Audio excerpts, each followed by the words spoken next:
Thank you very much, Dieter. I would like first to thank the organizers for the invitation to be here. And, well, it's a pity that it's almost empty, but well. As you can see, here I say 210 years after Young's experiment. It's true, because this is a year of celebrations. In 1803, Young presented to the Royal Society of London his celebrated experiment. Now, the thing is that what do we know so far about quantum systems after so many years? I mean, he didn't do quantum systems, but he did something that was later on used in quantum mechanics. Well, this is what we know. Don't look, don't ask, don't tell. Now, we know that we have an excellent theory. It gives us very good numbers, no? But it's only based on the measures of observables. Now, we have experiments resolved in real time. We can see the evolution of the system in real time. So this means that there is something there. This is a quantum phase. So this evolution in real time is directly related to phenomena that have in common the evolution of a quantum phase. So the quantum phase is not an observable. If not, what can we do? Well, let's try to find a practical tool to deal with the phase, okay? Now, I'm going to show some simulations, but I'm not going to enter into details, okay? No mathematical details, no computational details, yes? If you want, you can ask later, but the outlook of the talk is going to be like this. What do I mean by Bohmian mechanics? This is a bit controversial, because in principle, one knows what Bohmian mechanics is. Well, I was sure about that until several years ago. So I am going to show some relationship between Bohmian mechanics and quantum fluid dynamics, some applications. Well, in the course of this conference, I have changed my mind, and I have passed from this time-dependent phenomena to, it is very interesting, but maybe some other day. I am going to go to this matter wave-related outcomes, which is also very interesting and very related to what has been said these days here. And finally, some concluding remarks. So, well, you know already this figure, okay? These huge molecules, they give us these very nice patterns. Now, what we are saying here is that the particle distributions behave in the way that Born described, no? But they are according to the quantum probability density, but the individual particles behave as individual point particles, no? This is a bit controversial somehow. And it's all because we have not done anything yet, or we are not used to work with the quantum probability current density. So the idea is the following. Why not using this transformation? This is the standard Bohmian transformation from the Schrödinger equation. We go to these two real equations. We pass from this way of thinking the world, yes, either squares or cycles, but we cannot see the whole thing, to this other world. Just a core conic wave, it's moving with the fluid. We don't know what the fluid is about, okay? I mean, we are not solving the problem of the cylinder. We have still some unknown here, but at least we have an alternative description of this quantum system.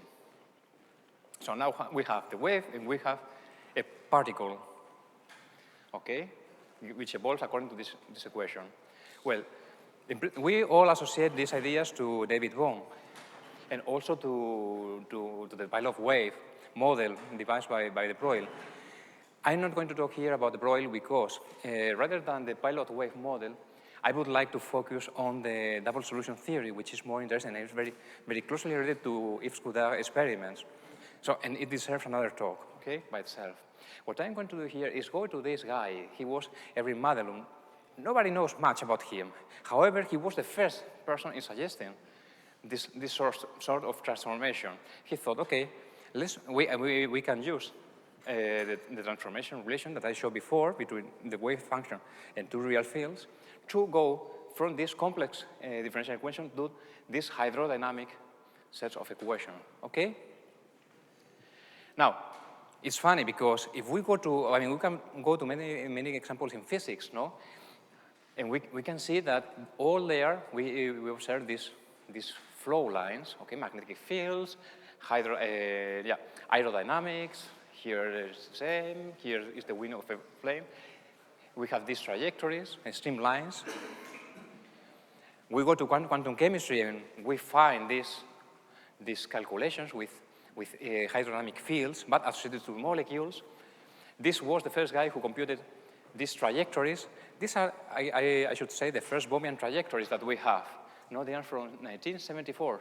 But who of you know about this work? Oops, only one.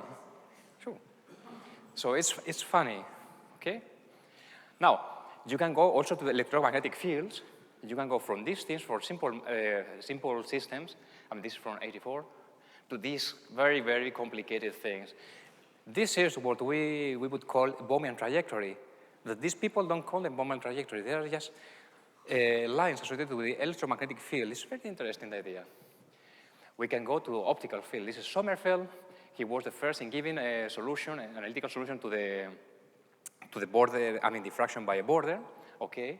And in 1952, we have the first trajectories, okay, given for this phenomenon. It's amazing. 52 is the same year that David Bohm proposed his paper. These guys here never talk about hidden variables. They talked about flow lines. It's different.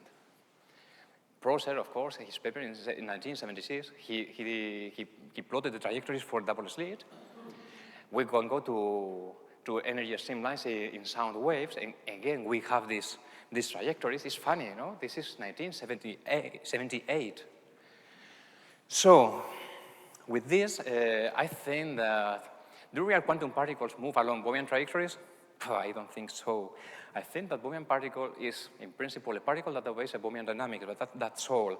And now, but the point is that rather than regarding this like a mere mathematical construct, I think that it will allow us to infer some dynamical properties. This is in terms of Bohmian mechanics, or what we call Bohmian mechanics. Not exactly the idea of a hidden word there, but just to use it in a very applied way, just as those people with waves, with light, and any other phenomena, okay? This is very interesting because usually it is not emphasized. So in that sense, Bohmian particles are the quantum equivalent to classical tracer particles. Now, this is more interesting even. Nobody complains about Schrodinger's wave mechanic, or nobody complains about Heisenberg's quantum mechanics. Conceptually, they are two different theories, but they are describing exactly the same, the quantum world. Nobody complains about the Dirac representation, something between Schrödinger and Heisenberg. Nobody complains about Feynman. Well, Bohr did it. He didn't believe that, and then later on, Bohr's son had to apologize. Ask for apologies to Feynman. Well, yesterday, Basil was talking about the Wigner-Moyal representation. No complaints about that. It's a phase-space representation. So what about what I have called here the Madelung-Bohm? I don't want to take any merit out from de Broglie, but as I said, I would prefer to associate him with the double solution theory, which is very interesting by itself. Okay, so why the Madelung-Bohm idea is wrong? I don't know. It's just another representation. Let me put this in this way. Let's forget about hidden variables for a while, okay? What's wrong now? I think nothing. I think it's all prejudice. So prejudices from us, because we don't want to accept that we can define these streamlines. And why? There is no reason for that. It's just a matter of belief. Well, at least I think so. Nobody has given any argument for that. So we are used to think quantum phenomena in this way. We have here these two slits. We have this phase diagram. If the waves are in phase, out of phase, we don't have interference. If they are in phase, we have interference. Now, but this is what we have indeed. This is the Bohmian representation, this trajectory that we have here one wave packet, here another, and because there is this shift in the momentum field, we observe interference. Interference has nothing to do with the superposition, but with the fact that we have the two waves. It's different. The reason why when we observe one slit, we don't see the pattern is because we are somehow killing the other wave. The superposition principle is nice from a mathematical point of view, but physically, we have to be very careful because it's not the same to have one wave and propagate it and then the other, it would cross, then propagating both at the same time. When we do that, we have that part of the flow, the quantum flow, goes in this direction, bouncing backwards, and the other in this other direction. They never cross. So this is not something, this is not a pathology of quantum mechanics, okay? This can be shown very nicely by means of algebra. I mean, this is something that Fetzer said the first day, okay? You take these equations, the probability density, you take the current density, and you can determine the local velocity field. If you analyze this expression, just with pencil and paper, you will see that there is a line that the quantum flow cannot cross. It's very simple, just by symmetry properties, okay? Now, this doesn't mean that we cannot reproduce these patterns, no? As we increase the number of particles in our experiment, well, whoops, we get the histogram, which corresponds to the quantum result. This is very similar to what this morning Christelle has shown us, okay? So, in this sense, I think that this guy, Thomas Young, will be very happy, no? And the thing is that we can do this with tiny electrons, we can do it with photons, but we can do it with huge molecules, we can do it with both Einstein condensates, and if we could have the technology, we could even diffract an elephant. But remember that what we are diffracting is not the thing itself. It's very complex. What we do is just to make that this complex object behaves like a single thing. So what we are diffracting, what we are discovering with the Schrödinger equation is just the evolution of the center of mass of this thing. As far as we can devise some grating such that it doesn't enter into conflict with the measures of the particle that we are going to diffract, we can do it. So maybe in a few years, we are going to see viruses or who knows. We should ask Marcus Arndt about this. Now, let me go to the first example. Here the expert is Dieter Schuch. Well, I found this equation in the literature, precisely from his papers, and I started to analyze it. And then I thought, okay, what happens if I want to study? I mean, I don't want to make any transformation, even if I am a heretic, quantum mechanically speaking. What happens if I want to study this flow? And it's funny because we can make this transformation. These are now the canonical variables. They satisfy the standard canonical Hamiltonian relations. This allows us to define the quantum momentum operator. From here, I mean, notice that these canonical variables satisfy Heisenberg's bracket, commutator, but not the physical, the operators that one would associate to the physical variables, okay? Here, the uncertainty decreases in time very rapidly, exponentially. Well, the thing is that if we use this transformation, we can construct this Hamiltonian, then this Schrödinger equation, and then since x big is equal to x small, well, why not just integrating this? It's funny because analytically you can solve this equation exactly for the free particle, the particle in a constant field, or the particle in a harmonic oscillator. And with this other equation, you can construct the trajectories. But look, it's funny because this term here reminds us the classical expression. So this x point would be the equivalent to this physical momentum here when we have taken this e to the gamma t to the other side, okay? So with that, look, well, uniform motion.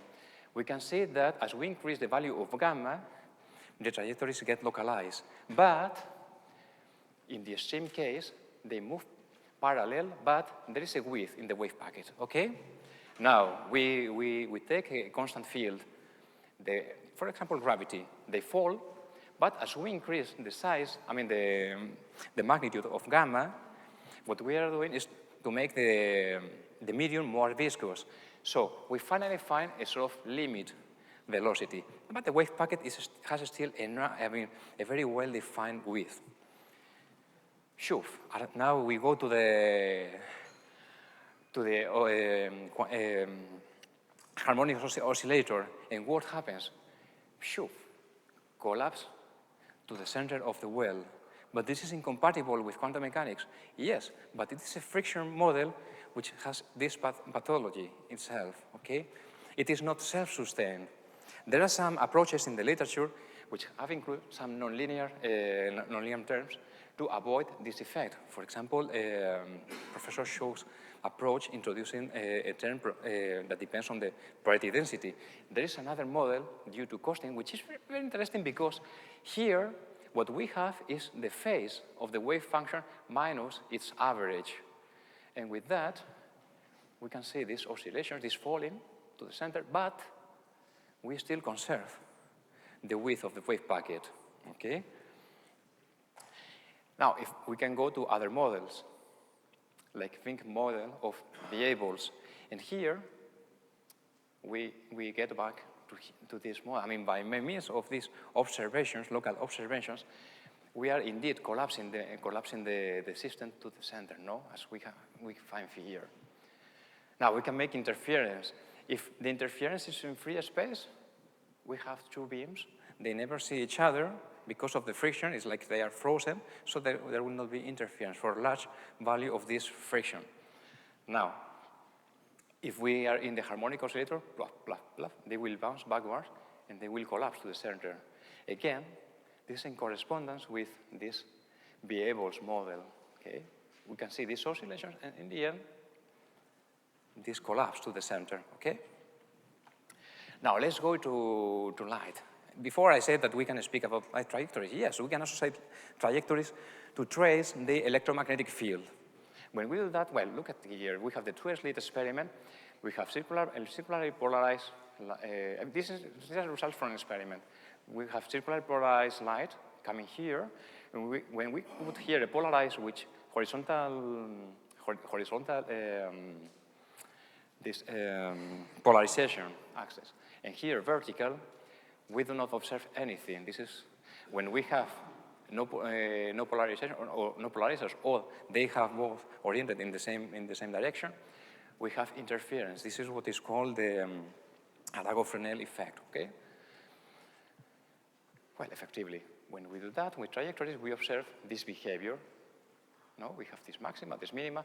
They move in this weird way just in the frontal plane.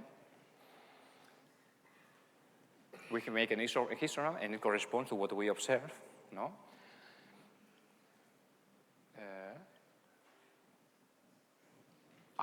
Here, when we put the polarizers, surprise, we are killing the interference, okay? But we are not killing all the wave phenomena. We still have single slit diffraction. This is very interesting because we are used to think that when, perfect. We are used to think that when we have this kind of device, since we are killing interference, we kill all wave features. But this is not true because we still have this single slit thing, okay, which is also observed in the experiment somehow, okay? Now, the trajectories cannot cross this line. This is a property, again, ruled by the same equation that I put before. Now, this experiment, I am not going to talk much about it because later on the authors will be here, so there's no point. I mean, the interesting thing is that they were able to measure, by means of weak measurements, the transversal momentum, and with that, to infer these paths. Now, these paths corresponds to an average over many photons, that is to a sort of classical electromagnetic field. As, for example, we show here, these are calculations, simulations made with two Gaussian beams, okay? They are propagated, and this is what we obtain, with the same parameters of the experiments. And these are the trajectories computed from our calculations, okay? Here, these are the experimental points, and you can see that at these different slabs, the model fits very well the experimental points, okay?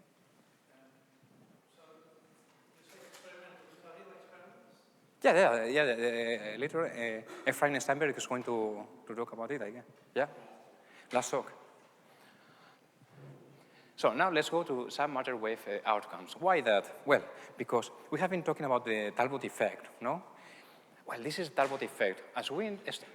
This is very, very, very funny. You know, I'm going to tell you why I put this slide precisely. Here, this conference is about emerging quantum phenomena, emerging quantum mechanics, okay? Well, I think that quantum mechanics is maybe the theory that shows us with the most clarity how emergence appears in nature. Why? Because, well, this is diffraction by a single slit. If we put two slits, what we obtain is not the sum of two slits. I mean, we all know, but the thing is that we have something that is not it doesn't come from one slit or the other.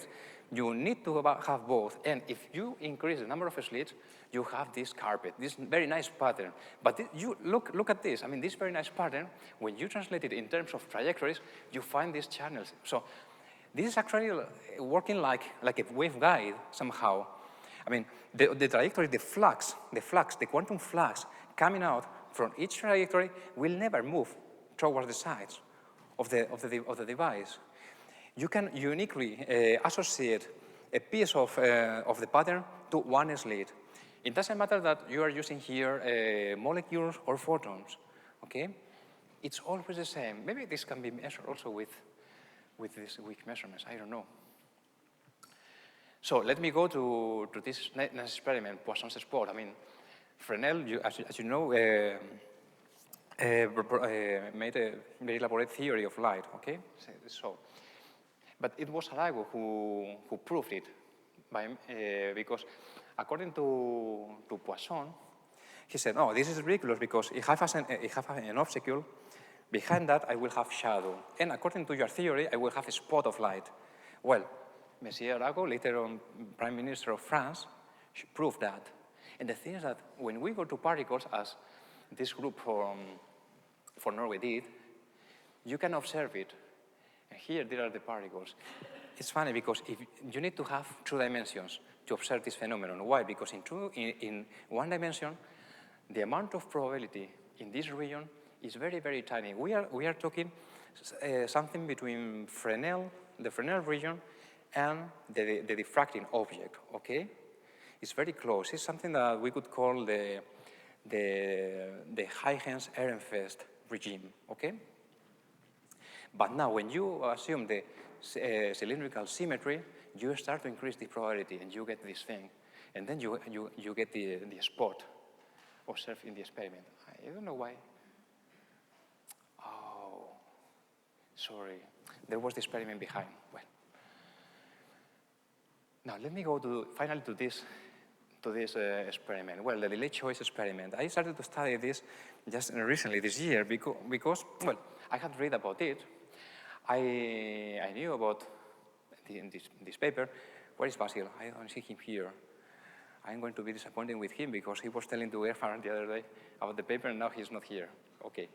So, but the thing is that here they explain how the experiment works, okay? But the thing is, I never got interested until I read this book. It's in Spanish. It was written by a friend of mine. And then I thought, okay, what's really weird about this phenomenon? Where's the paradox? Okay, imagine, I have been perfect. It's just 2-3 minutes, and you know, I have been working on this kind of stuff for 15 years. So now I am used to think about quantum phenomena also in this kind of way. I mean, when I go and read about an experiment or whatever, immediately I see the trajectories, I imagine how it can be in these terms. Just as if I would be studying a classical system, I would visualize in my mind these classical trajectories. So for me, it was strange that it was so, I mean, there was so much noise about this experiment. Well, it appears something very evident. So let's see what happens here. This is simulation with a wave packet. We have here a barrier, okay, simulating the first Wiener splitter. The barrier, the width and the height of the barrier is adjusted in such a way that we have 50 and 50, transmission and reflection, okay? So it comes here, and then it goes there. Here there are 2 mirrors, I mean, two walls. So what happens if we don't put the second Wiener splitter? Well, there is an interference where they meet, okay, and then each wave packet goes in each direction, no, to these 2 detectors. If we put the Wiener splitter, well, We recombine again the wave, and it comes in this direction. So this is like the conservation, the energy conservation principle. Now here we are conserving the phase. I mean, if we have this element which introduces a symmetry, we need another element that makes the opposite effect. So it's fine. No, if we had this velocity, we have to end up with this velocity here. Now, how does it look like in terms of trajectories? Well, this is how it looks like. We have taken trajectory initial conditions in 3 sections, parallel to this, to the orientation of the barrier. So these trajectories here, they move upwards.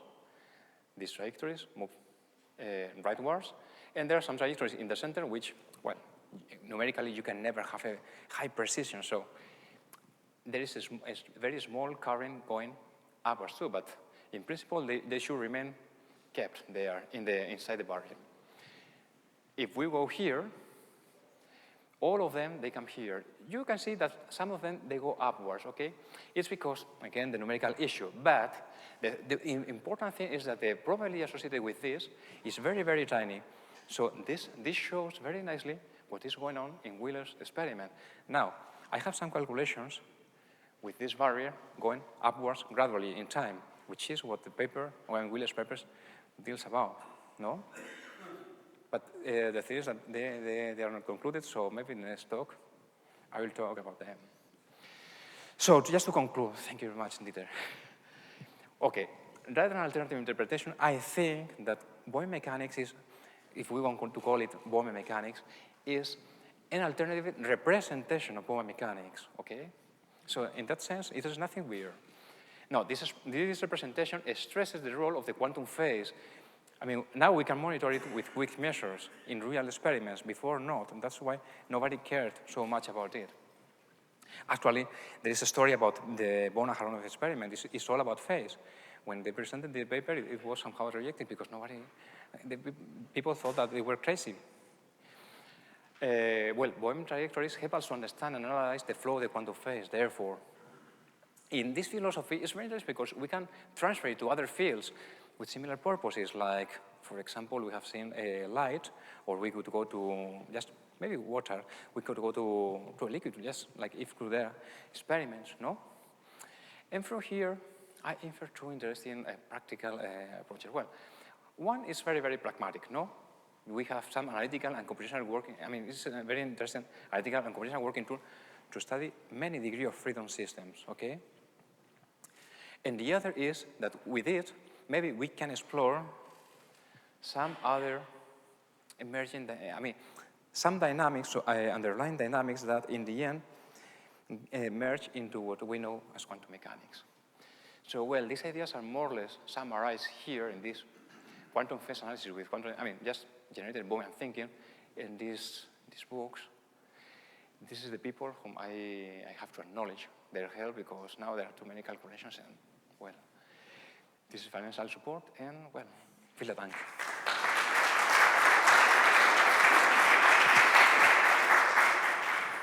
Thank you for this nice presentation and sticking to the time. Yeah, but we still have time for a few questions. So any questions to this paper?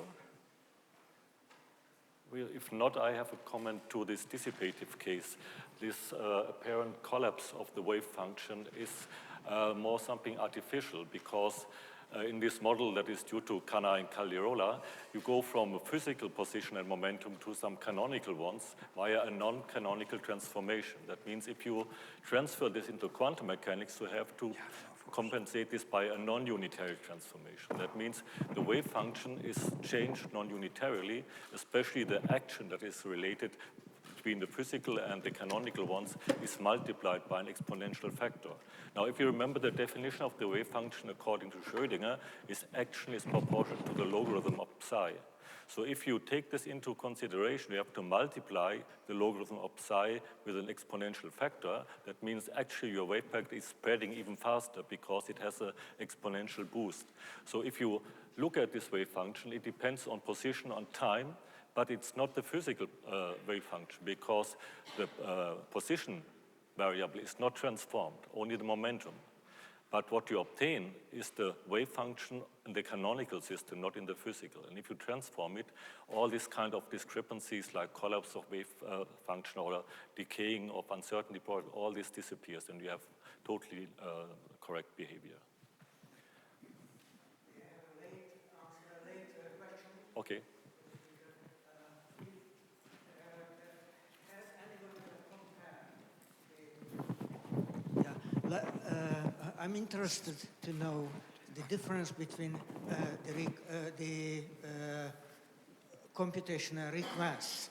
If you solve the double-slit experiment in Schrödinger's representation, or alternatively you solve it in the trajectory formalism. So can you, do we have any guess at the difference between the computational requests? Well, for the computation, as I said, it's very important that you have both waves at the same time. I mean, if not, you are not going to get this crossing. I mean, I am talking about a time-dependent calculation. Of course, I mean, you could compute one of the evolution of one of the wave packets, then the other. This is what one would do within the Schrödinger scheme. And then you can combine them at each different time. Then you would observe the appearance of this trajectory, I mean, of these interference fringes. But the thing is that if you want to make a real simulation, you cannot separate them. I mean, you need to take all the thing. Maybe the true slit experiment is very simple. But imagine, for example, that you have some molecular system, some potential well with a very strange form. I mean, just two wells or whatever. You put a wave packet in one side, and you observe what happens with time. I mean, the evolution of the interference there are so messy, so difficult that you cannot separate them so easily. So there is where you see where I mean how these trajectories can help you, because in the way this experiment, the dual-slit experiment, is usually explained, we always have this dichotomy, no? One slit, the other, and so on. But this is not true. This is not realistic. In the reality, we don't separate that. I mean, Marcus' art don't split all the molecules, one of them going through one slit, and then the other, and then he constructs the whole pattern. But he needs to consider everything.